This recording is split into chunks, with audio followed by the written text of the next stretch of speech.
Some stories don't begin with a grand event, but with something seemingly small, a sudden phone call on a quiet afternoon, or a number flashing across a screen that appears meaningless at first glance. But then, layer by layer, the calm is peeled back, and what lies beneath reveals the deepest part of a person.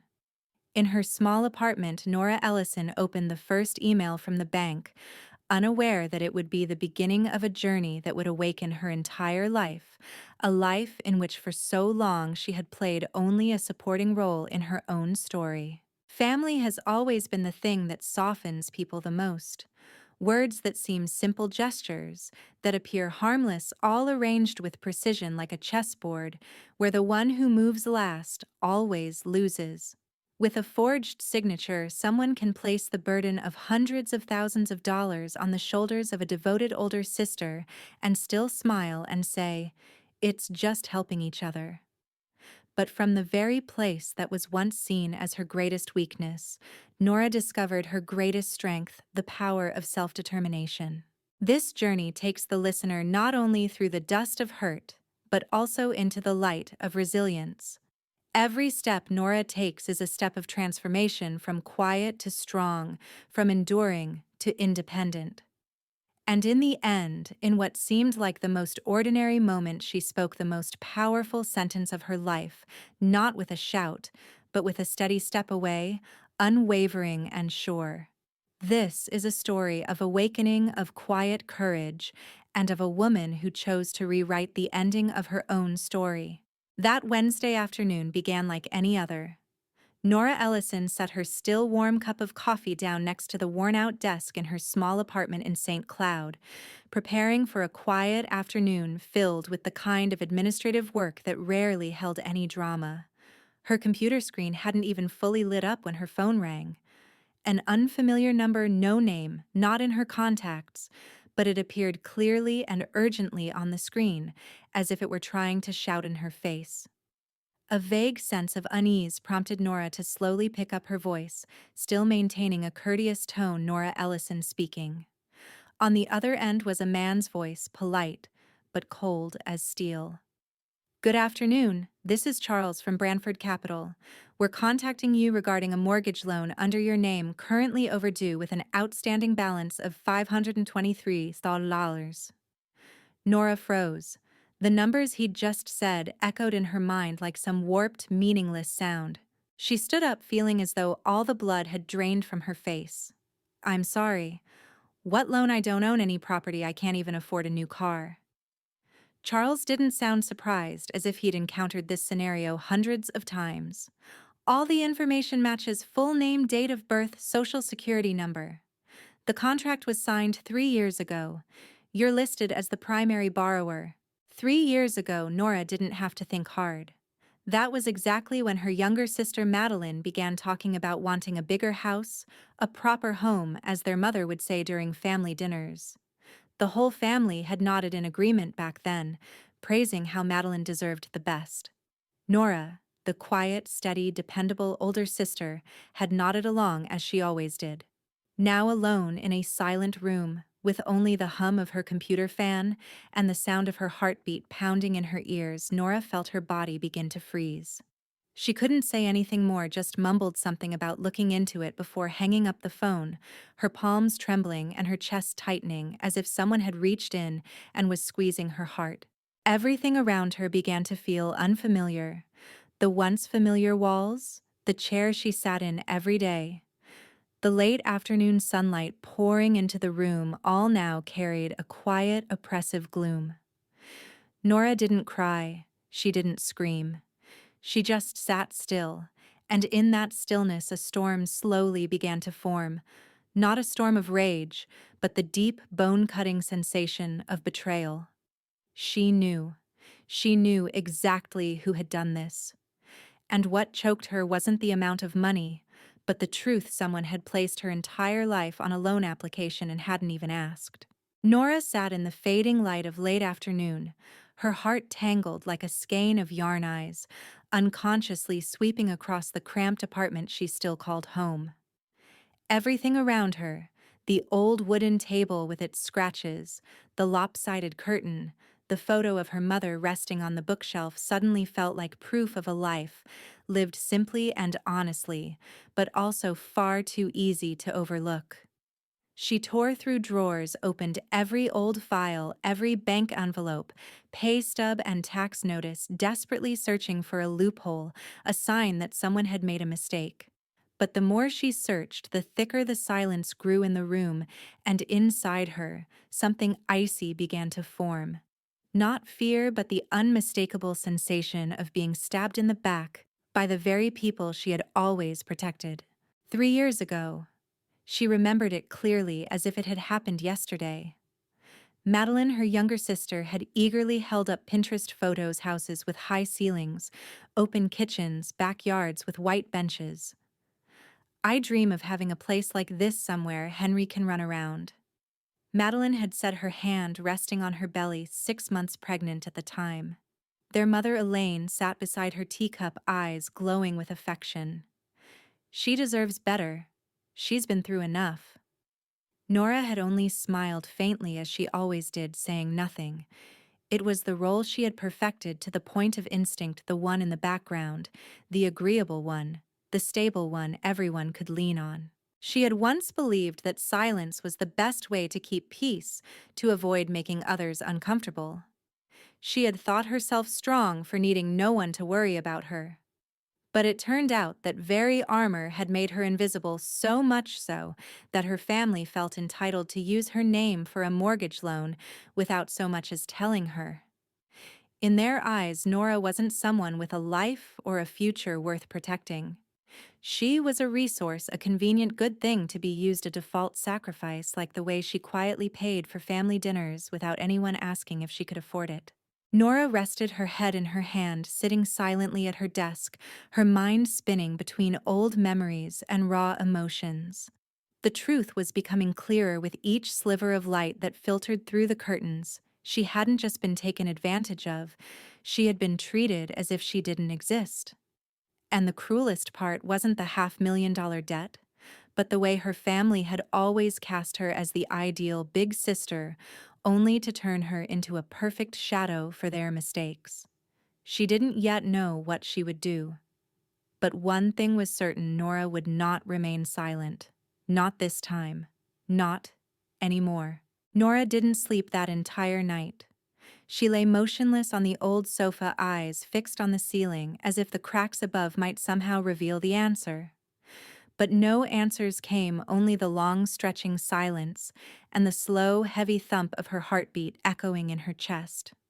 When the first light of morning slipped through the curtain, Nora walked to the kitchen table and opened her laptop, her hands so cold she had to clutch her coffee mug just to steady herself.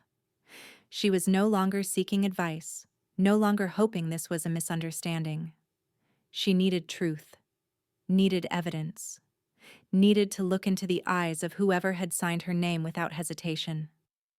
She called Branford Capital again, this time, with a voice that was firmer, sharper. The woman on the other end, polite to the point of being icy, confirmed that she would send over a copy of the mortgage agreement, along with all accompanying documents. "You'll receive them within a few minutes," she said, and true to her word, the PDF appeared in Nora's inbox shortly afterward. Nora opened it with trembling hands. She tried to keep her breathing steady, but the moment her eyes landed on the first page, something inside her shattered. Name: Nora Ellison. Date of birth: Social Security number, current address, every detail matched flawlessly. And then came the signature. She paused for a long moment. At first glance, it looked exactly like hers, familiar, smooth, every curve seemingly in place. But Nora knew. She knew the subtle flick of her wrist on the N, the slight slant in the E of Ellison, the faint wobble that always appeared when she signed quickly after a stressful meeting. This signature was too perfect. It was a practiced replica, a calculated forgery. She zoomed in on each section. The letters screamed at her from the screen. There was no mistake, someone had learned how to write like her. Someone close enough to observe her habits, confident enough to forge her name, and cruel enough to believe she would either never find out, or if she did, would stay silent like she always had before. But this time, Nora wasn't the woman who smiled and nodded anymore. She kept turning the pages, each loan clause slicing deeper: a 30-year term, the disbursed amount, collateral property, down payment, adjustable interest rates, every detail signed with meticulous precision, even handwritten addenda in a script chillingly familiar. And then the initials at the corners of each page where the borrower had to acknowledge were hers too. Nora's heart pounded like a war drum. She didn't scream. She didn't throw anything. But inside, everything was collapsing. Whoever had done this wasn't a stranger.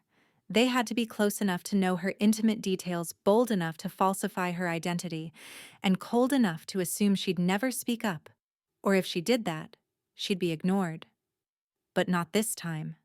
This time, Nora would uncover it all, and they would face the consequences. Sunday afternoon arrived with strange swiftness, as if time itself were urging Nora to make a decision. She wore a charcoal gray knit coat, her hair tied neatly back, her face bare of makeup, not because she wanted to appear simple, but because she no longer felt the need to hide anything. When the car stopped in front of the old house where she had grown up, Nora didn't get out immediately. She sat quietly for a few minutes, gazing through the windshield, letting her eyes take in every familiar detail: the peeling porch roof, the row of hibiscus bushes in the yard, the white curtain peeking through the living room window. Part of her wanted to turn around and flee, but another part, the newer part forged from the rubble, held her steady. And then she stepped out, her legs steadier than she'd expected. The door opened at the very first knock. Her mother Elaine greeted her with a bright smile, as if it were a holiday, as if no distance had ever existed between them. "Nora, I'm so glad you came," she said, pulling her into a weightless hug. Inside, the scent of roast meat and floor cleaner mingled, creating a half-familiar, half-artificial aroma. Everyone was there. Her father sat in the living room, eyes glued to a football game on TV. Her younger sister Madeline was curled up on the sofa, phone in hand, her designer handbag resting casually beside her, like an unspoken declaration. No one asked much. No one truly met her gaze. Nora sat down at the table in silence, listening to the laughter, the complaints about prices, the neighbors, the backyard that needed fixing. Every word made her feel like a shadow once again, a backdrop in a family portrait already composed. The meal went on uneventfully, sprinkled with compliments on the roast, her father's smacking lips, and Madeline's complaints about the cost of landscaping. Her mother kept her eyes fixed on Madeline as if she were the center of every orbit. And then, as the last plate was cleared, Nora sat up straight, set her glass on the table, and spoke in a tone that was gentle but would not be ignored. "I have a question." The table stiffened for a moment. She let the silence stretch out like a taut wire. "Does anyone know anything about a mortgage loan in my name?" No one answered. For several seconds, only the ticking of the wall clock filled the space, like the steady tap of a judge's gavel in a courtroom. Then Madeline spoke first. She tugged at her sleeve and glanced at their mother. Elaine gave a nervous smile. Her father coughed, pretending to clear his throat. Nora didn't need more proof. It was in the silence, in the averted eyes, in the way no one reacted, as if they'd been bracing for this moment, that was all the confirmation she needed. And in that instant, standing in the very kitchen where she had once learned to bake as a child, Nora realized this was no longer home. It was simply the scene of a betrayal. "It's nothing serious." Nora, her mother, was the first to break the silence, her voice light, as if she were talking about running out of milk. "Just a bit of paperwork to help Madeline qualify for a home loan. We're family, we help each other." Nora said nothing. She sat there quiet as a lake before a storm, watching her mother's hand reach out as if to soothe, not as a mother apologizing to her daughter, but as someone trying to stop her child from making too big a deal out of things. Madeline chimed in, her voice tinged with embarrassment but laced with a casual reproach. "You have good credit. I don't. How else was I supposed to buy a house for Henry if you didn't help? It's just your name. No one's asking you to pay." Nora tilted her head, her eyes meeting her sister's, and for the first time in her life, there was not a shred of sympathy left in them. She had stayed silent so many times, forgiven again and again, convinced herself that Madeline was the weaker one, the one who needed protecting, the one who was always not quite ready. But now before her stood not a naive little sister, but a grown woman who knew exactly what she was doing. They didn't view putting her name on a mortgage contract as a serious offense. They didn't recognize it as a crime. To them, it was just paperwork, a family favor. Her mother sighed and smiled lightly as if dealing with a child's tantrum. "You always worry too much. Everything will be fine. We just wanted something good for Madeline." Nora felt herself slipping from reality. All of them, her mother, her father, her sister, spoke, as if what they had done was entirely reasonable, even noble. No one asked how she felt. No one apologized. No one believed they had done anything wrong. They hadn't just forged her signature. They had twisted the very meaning of love, turning family into a moral shield for exploitation. She sat there, her expression composed, nodding lightly when expected, offering no dramatic reaction. Because Nora understood now, these people didn't believe they had betrayed anyone. In their eyes, the only problem was that she was overreacting. "Thank you for explaining," Nora said, her voice strangely calm and steady. She stood, grabbed the coat that had been hanging nearby. No one tried to stop her. No one realized they had just lost something invaluable, a person who had once given them everything. As Nora walked out of that house, she carried no rage.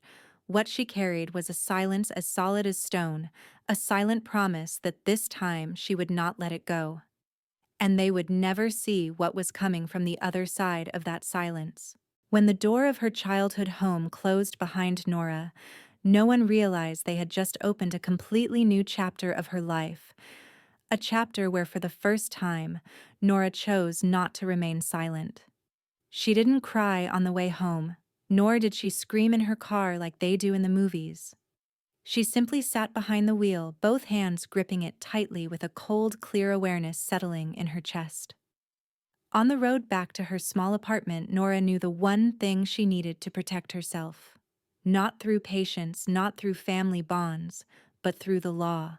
The next morning, she canceled all her appointments for the week, called her manager to request time off with such calm composure that no questions were asked. After thorough research, she scheduled a meeting with Arthur Bellamy, a lawyer specializing in financial fraud and identity theft, recommended by a former colleague in auditing as discreet and unfamiliar with the concept of compromise when injustice is involved. Arthur arrived promptly at 9 a.m. at a small cafe nestled between a bookstore and a flower shop, so quiet Nora could hear the spoon clinking against her cup. He was in his 50s, wore a light gray suit, sharp eyes, and hands that never rested on the stack of documents. Nora handed him everything she had gathered: copies of the mortgage contract, bank records, her damaged credit report, and printed emails from Branford Capital. Arthur flipped through each page as if examining a murder case, not missing a single comma. When he looked up, the depth in his eyes made Nora feel she had just stepped across a line with no way back. "They've committed a crime," he said slowly, as if letting her absorb every word. "Forgery, identity abuse. If you're ready, we'll take this to the end." No tears, no hesitation. Nora simply nodded. She wasn't looking for revenge. She didn't want to make her family pay. But she also refused to live any longer in the shadows of kindness exploited. Arthur laid out the plan, step-by-step: file a report with the police department, send a formal dispute letter to the bank, initiate the process to remove her name from the contract, and if needed, sue for damages. "This will destroy your family relationships," he said, eyes locked on hers. Nora gave a faint smile. "They've been broken for a long time. I'm just finally calling it by its name." As the meeting ended, Arthur shook her hand with undisguised respect. "You're doing the right thing," he said. "Don't let guilt soften your resolve." Stepping out of the cafe, the sunlight hit her straight in the eyes, harsh, sharp, uncomfortable, but real. And for the first time in years, Nora felt she was truly moving forward, not for anyone else, not because of anyone else, but for herself, and for a future where no one would ever write her name without her consent again. That Thursday afternoon, Nora stood outside her apartment door, having just received a confirmation receipt from the post office, verifying that her letter of dispute had been delivered to Branford Capital, complete with a copy of the police report, and all the legal documents Arthur Bellamy had meticulously prepared. In her hands, everything was ready. The only thing missing was the reaction from those once called family. She didn't have to wait long. 3 days later, the doorbell rang, sharp, urgent, relentless. Through the small window, she saw her mother Elaine standing in the hallway, her hair disheveled face a storm of rage and panic. Nora opened the door but did not invite her in. They stood across from each other, two generations, two old roles. Neither was willing to play anymore. "You brought the police into our family matter," her mother nearly shouted, skipping any greeting, any opening line. "Do you have any idea what you've done?" Nora didn't answer right away. She looked at the woman who once held her hand each night before sleep, who cut her birthday cake when she turned 8, and who now stood before her as a complete stranger. "I trusted you to understand," her mother continued, her voice lowering, but her eyes losing none of their sharpness. "Madeline needed help. Family is about sacrifice. You've always been strong, and your sister." Nora closed her eyes for a second, then opened them again, gaze clear as a winter lake. "Family is where we ask," she replied, "not where we steal." No anger, no dramatic crack in her voice. Just truth. Stark and undeniable. Her mother faltered, mouth open, then closed again, no words left to excuse herself. "You've ruined everything," she whispered, almost pleading. But Nora knew if anything had been ruined, it wasn't because of her choices. It was because of theirs. Without waiting for another explanation, another tear, another plea, Nora stepped back and closed the door. The sound of the lock clicking into place wasn't loud, but inside her soul, it rang like a bell marking the end of a chapter. She didn't cry. Her heart didn't break. She just stood there, forehead resting against the wooden door, exhaling, and felt a strange, unfamiliar lightness settle in her chest. Her whole life she had lived to please others, to the point where she didn't realize she was slowly disappearing. But in that moment, with the door closed, Nora knew this choice was hers alone. She didn't need to apologize for protecting herself. She needed only one thing: to keep walking forward without looking back. And if that was the price of reclaiming her life, she was ready to pay it fully, every penny, every second, every shard of memory. After that final confrontation, a thick silence settled over Nora's life, as if the universe itself was holding its breath. No more phone calls from relatives, no texts reminding her of Sunday gatherings, no one asking if she was okay. At first, the emptiness felt like a cold wind threading through her chest, making it hard to breathe. She used to be on every list: the Thanksgiving meal coordinator, the go-to babysitter during peak hours, the one who could temporarily help with money. Not anymore. They went quiet. And for the first time in her life, Nora realized that their absence didn't leave her hollow, it made her lighter. She began rebuilding her life in ways no one could see. Mornings no longer began with dread over texts from her mother or the pleading tone of her sister. In the afternoons, she allowed herself to wander through the farmer's market, buying sunflowers for the kitchen table, not for praise, but for her own smile.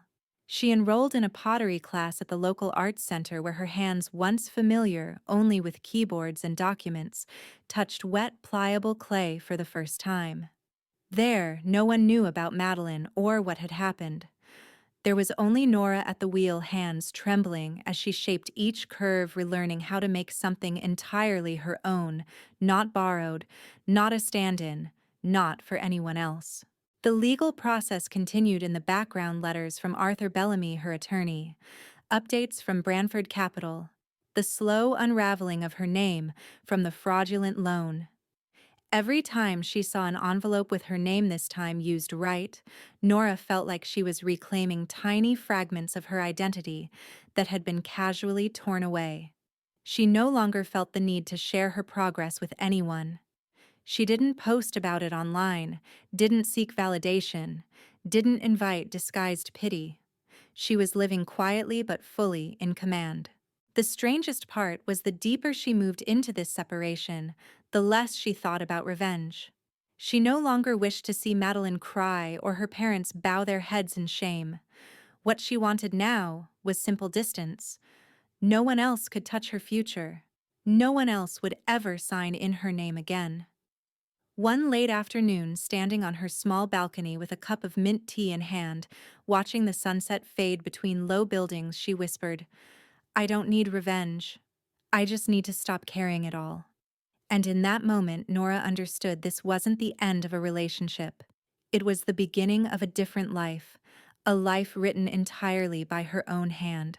One Sunday afternoon, nearly a year after everything fell apart, Nora returned from the local pottery fair with a few celadon-glazed cups she especially loved. The air had turned crisp, a gentle wind slipping through her light coat, and inside her was a quiet that had no name, a kind of peace that only forms after someone has walked through every kind of wreckage. She walked slowly down the familiar sidewalk just a few steps away from her apartment when she suddenly stopped. There, standing at the entrance, were the three people she once called family. Her mother Elaine stood closest to the gate, clutching her purse tightly, her face gaunt and etched with lines of tension. Her father Leonard stood behind her eyes, avoiding everyone, and Madeline, her younger sister, hair, unkempt complexion, pale gaze, pleading. No one said a word as Nora approached. They looked like shadows diminished by time and truth. It was the silence that made everything painfully clear. Her mother spoke first, voice trembling as if a single breeze could carry it away. "We were wrong, but we're still family, aren't we?" Madeline stepped forward, eyes brimming with tears but holding on to a fragile hope. "Just for a little while, Nora. Help me one more time and things will be different, I promise." Nora didn't move. In her hands, the ceramic cups remained warm. In her heart, there was no hatred, no longing for apologies, only absolute clarity. They hadn't come for her. They had come out of need, out of desperation.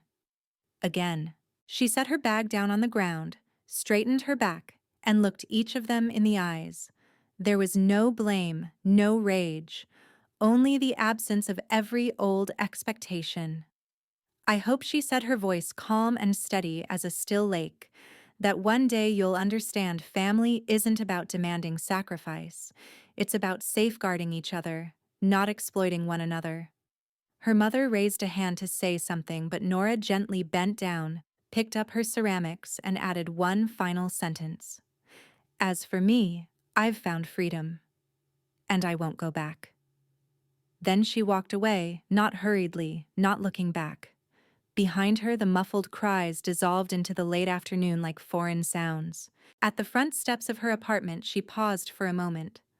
A breeze drifted across the balcony, brushing her hair and neck. She didn't turn around. She whispered not to anyone, but to herself. "Sometimes leaving is the loudest thing we can do." And she opened the door and stepped inside, closing behind her not just a Sunday, but an entire chapter of her life. Ahead lay a new life, not perfect, not easy, but wholly hers untouched, and no longer signed by anyone else. Some endings don't need dramatic flair, winners or losers, just someone calm enough to walk away and never look back. Nora's journey wasn't merely a series of legal decisions. It was a quiet manifesto about the worth of freedom, boundaries, and self-respect. From someone who always stood in the background, always nodded to keep the peace, she had become the person who redefined family through bitter experience and quiet courage. If you've ever felt like the only one carrying the weight, if you've ever stayed silent thinking that speaking up would break something sacred, remember, love should never come at the cost of losing yourself. And sometimes, Walking away from a toxic relationship is the greatest act of love you can offer yourself. Thank you for listening through to the end of Nora's journey. If this story touched something inside you, please hit like, share, or subscribe so you don't miss the next stories where truth, family, and brave choices are always brought into the light. See you in the next chapter of Hearts Once Broken but Never Defeated.